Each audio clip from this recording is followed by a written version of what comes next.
এ ভ্রমণ আর কিছু নয়, কেবল তোমার কাছে যাওয়া। তোমার ওখানে যাব। তোমার ভিতরে এক অসম্পূর্ণ যাতনা আছেন। তিনি যদি আমাকে বলেন তুই শুদ্ধ হ, শুদ্ধ হব, কালিমা রাখব না।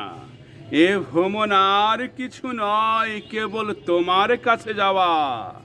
তোমার ওখানে যাব। তোমার পায়ের নিচে পাহাড় আছেন। তিনি যদি আমাকে বলেন তুই স্নান কর, পাথর সরিয়ে আমি ঝরনার প্রথম জলে স্নান করব, কালিমা রাখব না। এ ভ্রমণ আর কিছু নয়, কেবল তোমার কাছে যাওয়া। এখন তোমার কাছে যাব।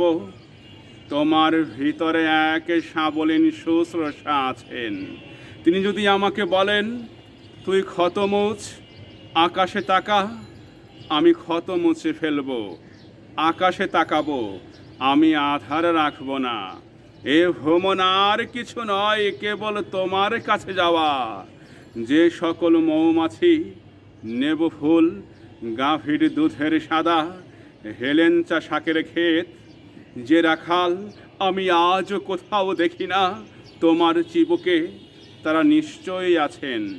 তোমার চিবুকে সেই গাভীর দুধের সাদা সুবর্ণ রাখাল, তিনি যদি আমাকে বলেন তুই কাছে আয় তৃণভূমি, কাছে আয় পুরনো রাখাল, আমি কাছে যাব। আমি তোমার চিবুক ছোঁব, কালিমা ছোঁব না।